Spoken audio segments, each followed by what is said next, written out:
وَلَقَدْ يَسَّرْنَا الْقُرْآنَ لِلذِّكْرِ فَهَلْ مِن مُّدَّكِرٍ۔ بسم اللہ الرحمن الرحیم۔ آج ہم 5ویں سپارے کا مختصر مطالعہ کریں گے اور انشاءاللہ تعالی عزیز 4 پوائنٹس ہیں جن کو ہم مطالعہ میں لے کر آئیں گے۔ سب سے پہلی بات تو یہ ہے کہ جب ہم رشتے اور ناطے دنیا میں آ کر دیکھتے ہیں کہ ہمارا کوئی والد ہے، والدہ ہے، بہن بھائی ہیں، ہمارے اعزاء و اقارب ہیں، تو ان کے اندر جو تمیز ہے اور ان کے جو درجات ہیں وہ ہمیں اسلام اور مذہب ہی سکھاتا ہے۔ بعض اوقات ہمیں یہ سننے کو ملتا ہے کہ انسانیت ہمیں یا اخلاقیات ہمیں وہ تمیز نہیں سکھاتی جو کہ ہمیں ہمارا مذہب سکھاتا ہے۔ مثال کے طور پر انسانیت تو اسلام سے پہلے بھی موجود تھی، لیکن اس وقت میں ماں کا، بیٹی کا، بہن کا کوئی درجہ رتبہ یا کوئی تمیز نہیں تھی۔ عام حالات میں تو حقوق مارے ہی جاتے تھے اور وراثت میں تو حقوق دیے ہی نہیں جاتے تھے، لیکن ایک اس سے بھی بڑا مسئلہ یہ تھا کہ لوگ اپنی والدہ سے نکاح تک کر لیا کرتے تھے، اپنی اولاد اور بیٹی سے نکاح تک کر لیا کرتے تھے، بہنوں کے ساتھ نکاح تک ہو جایا کرتے تھے۔ یہ ایک بڑی قبیح رسم تھی جس کو شریعت مطہرہ نے آ کر ختم فرمایا اور یہ ایک رشتے ناطے مقرر فرما دیے کہ یہ محرمات ابدیہ ہیں، یہ ہمیشہ ہمیشہ کے لیے ان سے نکاح حرام ہے۔ حتیٰ کہ یہاں تک بھی ہوتا کہ والد جو ہے اس نے کسی عورت سے شادی کی، کم عمر تھی، والد فوت ہو گئے، اب اپنی ہی والدہ، اب وہ والدہ بنی سوتیلی، ان کے ساتھ بیٹے نے نکاح کر لیا۔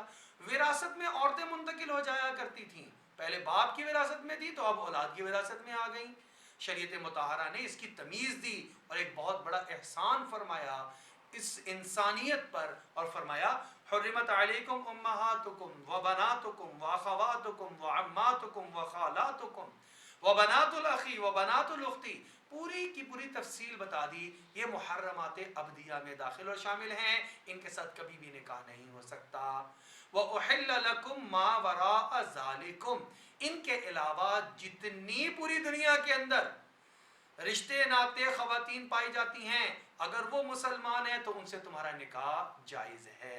یہ بڑی بنیادی چیز تھی جو کہ اسلام نے ہمیں سکھا دی، اس کی رعایت آج بھی رکھنا انتہائی ضروری ہے۔ دوسرا پوائنٹ کیا ہے؟ دوسرا پوائنٹ یہ ہے کہ انسان کو دنیا کی زندگی میں جب حالات پیش آتے ہیں تو کچھ اچھے حالات پیش آتے ہیں، کچھ برے حالات بھی آتے ہیں، تو اس کے بارے میں قرآن ہماری کیا رہنمائی کرتا ہے؟ بعض اوقات ہم اس کو اپنی قسمت پر ڈال دیتے ہیں، بعض لوگ تقدیر پر ڈال دیتے ہیں، بعض لوگ کسی سے نالاں ہو جاتے ہیں، اس کی وجہ سے ہوا، اس کی وجہ سے ہوا، تو اپنی وجہ سے تو کوئی شمار کرنے کے لیے تیار نہیں ہوتا، نہ اپنی غلطی ماننے کے لیے تیار ہوتا ہے۔ آئیں دیکھیں کہ قرآن ہماری اس بارے میں کیا رہنمائی کرتا ہے، ہم اس کو مان لیں تاکہ زندگی میں سکون آ جائے۔ قرآن میں اللہ جل شانہ خود ارشاد فرما رہے ہیں ما اصابک من حسنۃ فمن اللہ، تمہیں جو بھی بھلائی ملتی ہے وہ تمہارا حق نہیں ہوتا، استحقاق نہیں ہوتا، وہ اللہ کی جانب سے عطا اور اللہ کی دین ہوا کرتی ہے۔ اور جو مشکل حالات آتے ہیں، جو پریشانیاں آتی ہیں، وہ کیا ہوتی ہیں؟ وہ یہ ہوتا ہے وما اصابک من سیئۃ فمن نفسک، جو بھی تمہیں برائی پہنچتی ہے وہ تمہاری اپنی کوئی خطا کا بدلہ ہوا کرتی ہے۔ ایک اور جگہ پر قرآن پاک میں اللہ جل شانہ نے ارشاد فرمایا ما اصاب من مصیبت فبما کسبت ایدیکم ویعفو عن کثیر، جو بھی تمہیں تکلیف پہنچتی ہے وہ تمہاری کسی اب وہ عمل کی وجہ سے ہوتی ہے جو تم نے اللہ کی نافرمانی کی ہوتی ہے، اللہ کے حقوق میں کوتاہی یا کسی بندے کے حق میں کوتاہی کی ہوتی ہے، کوئی ظلم کیا ہوتا ہے، کسی کا حق مارا جاتا ہے، کسی کو گالی نکال دی، کسی کے ساتھ کینہ اور بغض رکھا، کسی کا برا چاہا، اللہ کے حقوق میں نماز چھوڑ دی، زکوٰۃ ادا کرنی چھوڑ دی، روزہ رکھنا چھوڑ دیا، حج فرض ہے ادا نہیں کر رہے، تو یہ بے شمار معاشرتی برائیاں مختلف ہوتی ہیں۔ کسی کو ناحق تنگ کرنا، چغلی کھانا، غیبت کرنا، جھوٹ بولنا، دھوکہ دینا، بے تحاشا ہیں چیزیں جڑی ہوئی، ان میں سے کسی کا ارتکاب کرتے ہو تو رد عمل اور مکافات عمل کی وجہ سے کوئی برائی، کوئی تکلیف تمہیں آ جاتی ہے۔ لہٰذا یہ دیکھنا چاہیے ہمیں ظہر الفساد فی البر والبحر بما کسبت ایدی الناس، زمین میں اور تری میں، خشکی میں اور تری میں جتنی بھی تکالیف، آسمانی آفات اور زمینی مشکلات آتی ہیں، وہ انسان کے ہاتھوں کی اپنی کمائی ہوتی ہے۔ انسان اس کائنات کا سب سے اعلیٰ جوہر ہے، اس کے اوپر کائنات کا مدار ہوتا ہے، اس کے اعمال درست جاتے ہیں اوپر سے فیصلے درست آتے ہیں، اس کے اعمال غلط جاتے ہیں، اوپر سے فیصلے بھی پھر تنگی اور سختی کے آتے ہیں۔ اور یہ فیصلے بھی اسی لیے آتے ہیں تاکہ ہم اللہ کی طرف رجوع کر لیں۔ اگر ہمیں اپنی انفرادی زندگی میں اور ہمیں اپنی اجتماعی زندگی میں کبھی تنگی محسوس ہو تو ہمیں اپنے حالات پر، اپنے عمل پر، اپنے کردار پر غور کرنے کی ضرورت ہے۔ غلطی کہاں ہو رہی ہے، اپنی غلطی کو دور کر لیں، انشاءاللہ آسانیاں اور فراوانیاں آپ کا انتظار کر رہی ہوں گی۔ ایک اور چیز جو قرآن پاک میں اسی سپارے کے اندر بیان کی گئی وہ سفارش سے متعلقہ ہے۔ ہمارے معاشرے میں ہم دیکھتے ہیں کہ ایک سفارش کا رجحان ہوتا ہے۔ سفارش کی دو قسمیں یہاں پر بیان فرمائی گئیں۔ ایک سفارش وہ ہے جو کہ فرمایا من یشفع شفاعتا حسنہ، اچھی سفارش، اور ایک فرمائی ومن یشفع شفاعتا سیئہ، بری سفارش۔ یہ اچھی سفارش کیا ہوتی ہے، بری سفارش کیا ہوتی ہے؟ دیکھیں، دنیا دار الاسباب ہے، اللہ نے اسباب کے ساتھ چیزوں کو جوڑا ہے۔ آپ اگر کسی آدمی کا رکا ہوا کام ہے، آپ کے کہنے سے، آپ کی کوشش سے وہ کام ہو سکتا ہے اور وہ آپ کے پاس آتا ہے کہ آپ میری سفارش کر دیجئے، تو آپ سب سے پہلے یہ دیکھیں کہ یہ جائز کام کے لیے سفارش کرنے جا رہا ہوں یا نہیں۔ دوسری چیز دیکھیں، حقدار کے لیے سفارش کرنے جا رہا ہوں کہ نہیں۔ تیسرا، اپنی نیت کو ٹٹولیں، میری اس سفارش کرنے سے نیت کیا ہے، اللہ کی رضا ہے کہ نہیں۔ اگر یہ تینوں کا جواب یہ ہو کہ یہ کام بھی جائز ہے، حقدار کے لیے سفارش کر رہا ہوں، میری نیت بھی اللہ کی رضا کے لیے ہے، تو آپ کو مبارک ہو، یہ سفارش آپ کے لیے آخرت میں بڑے درجات دلوانے کا سبب بن جائے گی۔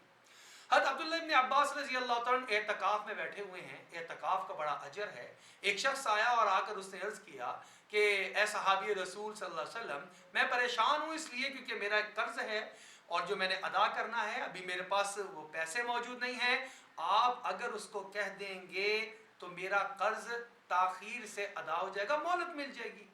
وہ فوراً اٹھے اور ساتھ چل پڑے۔ تو انہوں نے کہا آپ کو اپنا اعتکاف یاد نہیں؟ انہوں نے کہا مجھے اپنا اعتکاف یاد ہے، لیکن میں نے آپ صلی اللہ علیہ وسلم سے یہ سنا کہ جو کسی مسلمان بھائی کی جائز حاجت کو پورا کرنے کے لیے تگ و دو اور محنت کرتا ہے، اللہ جل شانہ اس کو سال کا اعتکاف کا اجر و ثواب عطا فرما دیتے ہیں۔ اس لیے یہ آپ کے لیے بڑی خوش قسمتی کا باعث ہے کہ آپ کے پاس کوئی آیا، آپ نے اس کی سفارش کی، اس کا کام ہو گیا۔ لیکن اگر ناجائز کام کی سفارش کر رہے ہیں یا غیر حقدار نااہل کے لیے سفارش کر رہے ہیں یا سفارش کرتے وقت آپ کی نیت غلط ہے، تو یہ سفارش مت کیجئے، اس سفارش کی وجہ سے آپ پکڑے جائیں گے۔ قرآن کہتا ہے وَمَن يَشْفَعْ شَفَاعَةً سَيِّئَةً يَكُنْ لَهُ كِفْلٌ مِّنْهَا، اس کا بوجھ، وہ تو برے اعمال کرے گا، عہدے پہ آپ نے لگوا دیا، جتنے وہ ناانصافیاں ظلم کرے گا آپ کو اس کا گناہ جاتا رہے گا۔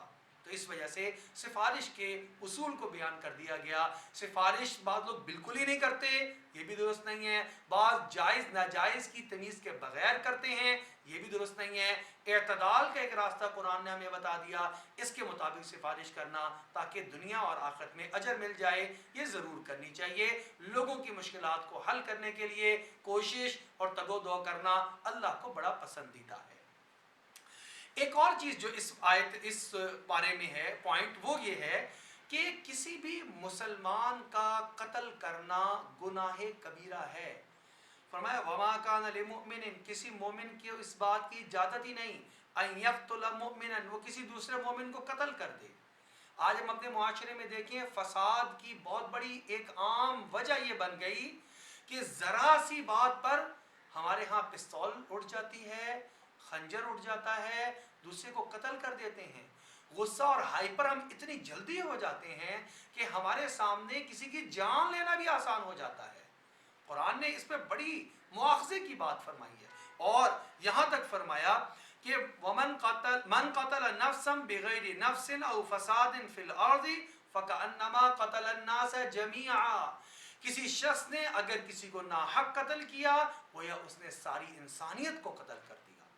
وَمَنْ أَحْيَاهَا فَكَأَنَّمَا أَحْيَا النَّاسَ جَمِيعًا, اور جس نے ایک کو زندگی بخشی گویا اس نے پوری کی پوری انسانیت کو زندگی بخشی ہے. اور ایک حدیث مبارکہ میں آتا ہے, ارشاد فرمایا کہ سباب المسلمی فسوق, مسلمان کو گالی دینا گناہ کبیرہ, وقتالہ کفر, اس کو قتل کرنا تو یہ کفر ہے. اور یہاں پر قرآن پاک میں فرمایا وَمَن يَقْتُلْ مُؤْمِنًا مُتَعَمِّدًا, جس نے کسی مومن کو جان بوجھ کر قتل کیا فَجَزَاؤُهُ جَهَنَّمْ خَالِدًا فِيهَا, ہمیشہ ہمیشہ وہ جہنم کے اندر چلے گا. لہٰذا اس کو ہمیں انتہائی احتیاط کے ساتھ اپنی اس برائی کو ختم کرنا چاہیے. آگے جو سورہ, چونکہ یہ نساء ہے اور سورہ نساء کے اندر باہمی معاملات اور حقوق العباد کی بڑی بات کی گئی ہے, اس وجہ سے کچھ معاشرتی برائیاں جو کہ معاشرے کے اندر موجود تھیں اللہ جل شانہ نے ان کو بڑے خاص تفصیل سے یہاں پر بیان فرمایا. سب سے پہلی چیز فرمائی یتیم بچیوں کے حقوق کا تحفظ. وَيَسْتَفْتُونَكَ فِي النِّسَاءِ, یا آپ سے عورتوں کے حقوق کے بارے میں پوچھ رہے ہیں, آپ ان کو بتائیں کہ تم نے کبھی بھی یتیم جو ہے فی یتام النساء, یتیم بچیوں کا حق, ایک تو یتیم اوپر سے بیٹی اور بچی, اس کے تو حق کو بالکل ہی پامال کیا جاتا تھا. فرمایا گیا اس کو پامال نہیں کرنا. دوسری چیز عورت کو بھی حق کے خلا عطا ہوا جیسے کہ مرد کو حق کے طلاق دیا گیا.